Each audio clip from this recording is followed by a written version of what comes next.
Read the book Originals by author Adam Grant. Adam starts off the book by explaining that there are two routes to achievement: conformity or originality. Conformity means following the crowd down a conventional path and maintaining the status quo. Originality is taking the road less traveled, championing a set of novel ideas that go against the grain but ultimately make things better.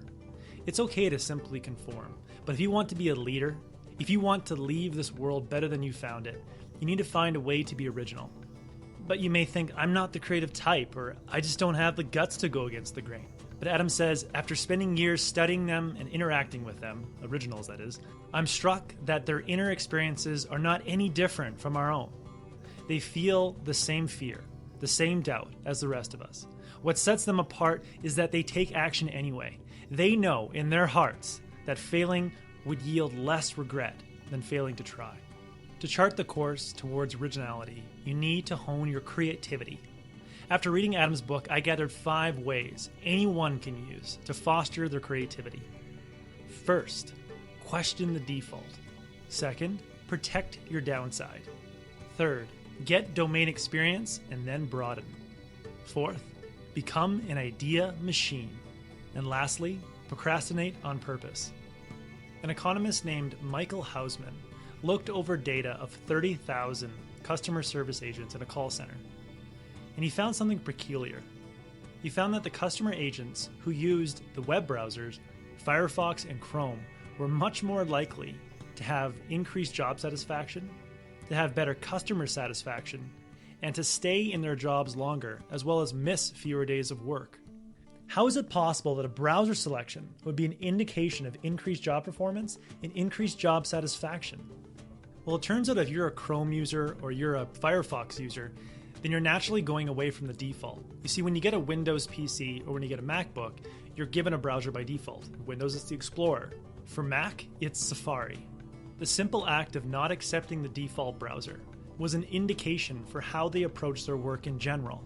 Adam says that the hallmark of originality is rejecting the default and exploring whether a better option exists. I've spent more than a decade studying this, and it turns out to be far less difficult than I expected. The starting point is curiosity, pondering why the default exists in the first place. Adam says that when you remember that the rules and systems were created by people, it becomes clear that they're not set in stone, and you begin to consider how they can be improved. The second step to finding your creative and original self is protecting your downside. Now, what do you think of when I say the word entrepreneur? Well, personally, when I first encountered entrepreneurs, I thought they were rebellious risk takers, going against the grain, really standing out. It's either they made it or they busted. In fact, the word entrepreneur literally means bearer of risk. So it's not uncommon to think this way. So what do you think the results were of a 14-year study that compared 5,000 entrepreneurs, some of which were risk takers and some of which were risk adverse? Who was more successful in the end? Those who were risk adverse or those who put it all on the line? Well, the study showed that the entrepreneurs who kept their day jobs, who protected their downside, had 33% lower odds of failure than those who quit their day jobs. Some of the most successful entrepreneurs in history have elected to play it safe and keep their jobs as they pursue their original ideas. Bill Gates, for example. You may think of him for being famous for dropping out of Harvard to start Microsoft. But Adam says that when Gates sold a new software program as a sophomore, he waited an entire year before leaving school. Even then, he didn't drop out, but balanced his risk portfolio by applying for a leave of absence that was formally approved by the university and having his parents bankroll him. Google founders had a solid search algorithm in 1996, but they didn't leave their graduate studies at Stanford until 1998. They said, "We almost didn't start Google because we were too worried about dropping out of our PhD program." Henry Ford stayed working for Thomas Edison for 2 years after making the carburetor, an invention that should have propelled him to start a business, but he remained cautious. Why were these so-called risk takers so risk-adverse?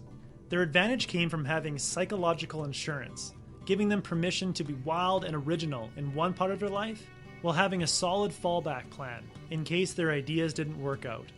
Adam says that we should embrace danger in one area and exercise caution in another. He says if you're about to bet aggressively in blackjack, you might drive below the speed limit on your way to the casino. I allow myself to be creative by needing less. I'm satisfied with just a laptop, some books, a roof over my head, and some money for food. Sure, I may want more, but I don't actually need more. And I accumulate more than enough savings before taking any career leap or pursuing a creative project. I don't have to worry about my financial situation, and this sets my mind free to completely focus on generating something original. Next, you must gain domain expertise, but then learn to broaden your views. The act of being creative is the act of recognizing patterns and combining things in a novel way. To do so, we need to trust our intuition, our pattern-recognizing supercomputer.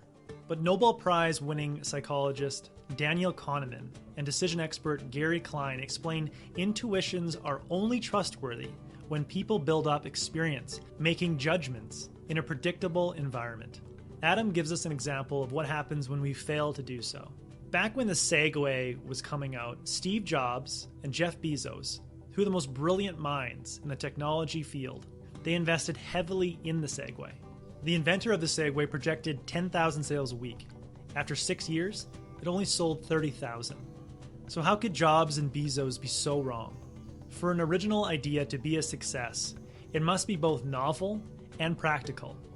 Jobs and Bezos were so rich and so out of touch with what the average consumer would find practical that their intuitions misled them. They weren't creators in the transportation space, and therefore they couldn't accurately predict a creative idea. To be creative in a given field, you must have experience trying to create something in that field. Much like the saying, to be in business, you need to be in business, only an interaction with the real landscape can allow you to see creative solutions and opportunities for innovation. But Rice professor Eric Dane says that the more expertise and experience people gain, the more entrenched they become in a particular way of viewing the world. He points to studies showing that expert bridge players struggled more than novices to adapt when the rules were changed, and that expert accountants were worse than novices at applying a new tax law. As we gain creative expertise within the domain, we become prisoners of our prototypes. To combat this, we need to broaden our interests. A recent study comparing every Nobel Prize-winning scientist from 1901 to 2005 found that scientists who were engaged in the arts were much more likely to win the Nobel Prize. Drawing and painting made you 7 times more likely to have a creative breakthrough to win a Nobel. Writing plays or short stories made you 12 times more likely to have that creative breakthrough. And performing or dancing made you 22 times more likely to have the creative breakthrough to win a Nobel Prize. One of the best physicists of our time, Richard Feynman, was also a stand-up comedian, a bongo player, a drawer, and a safecracker. Over the last years, I've seen the amount of ideas I can generate go up dramatically, ever since I started cooking, playing the guitar, and writing on a regular basis. Next, become an idea machine. In the realm of creativity, quantity equals quality. Shakespeare, over the span of 2 decades, produced 37 plays and 154 sonnets. Mozart composed over 600 pieces before he was 35. Einstein wrote papers on general and special relativity that transformed physics, but he also had 248 publications that had minimal impact. Adam says that it's widely assumed that there's a trade-off between quantity and quality. If you want to do better work, you have to do less of it. But this turns out to be false. In fact, when it comes to idea generation, quantity is the most predictable path to quality. It's best to think of yourself like a baseball batter.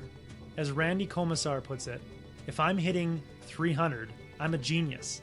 So get in the habit of writing down ideas. I take notes on my phone all day long. Whenever I think of something interesting, I just make a note and continue on with my day. I'll average about 20 notes a day. At the end of the week, I'll review those notes and realize most of them are complete garbage. But there is always at least 5 gems that I can explore and develop during the upcoming week. And the last step to systematically becoming more creative is to procrastinate on purpose. Adam tells a fascinating story about Martin Luther King. Martin Luther King didn't start writing his I Have a Dream speech until 10 p.m. the night before. As he approached the stage, he was still scribbling down edits to his speech. It made Adam wonder, was the act of procrastination the reason why King gave such an original speech? Adam and one of his doctoral students tested this hypothesis. They collected a group of people, they had them learn about a creative task, and then play a game called Minesweeper to procrastinate before actually doing the task.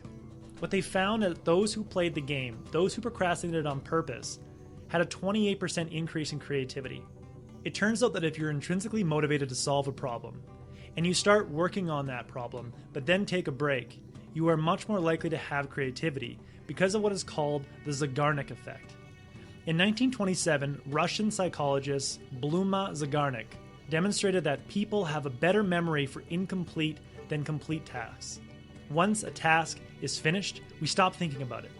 But when it is interrupted and left undone, it stays active in our minds, thus allowing you to make more lateral connections to different information you encounter throughout the day. Adam says that procrastination may be the enemy of productivity, but it can be a resource for creativity. If you dare to be original and creative, question the default. Remember the call agents who didn't accept the default browser. Protect your downside. Remember Gates and Ford who played it safe. Gates got a leave of absence and Ford kept his job. Get domain experience, then broaden. Remember Steve Jobs' failure of intuition and the increased success of the Nobel Prize winners who were engaged in other activities. Become an idea machine. If you're batting 300, you're doing great. And procrastinate on purpose. Remember Martin Luther King writing a speech at 10 p.m., but also remember that he worked on that speech for an entire year. Those are the 5 principles of creativity that I gathered from Adam's book.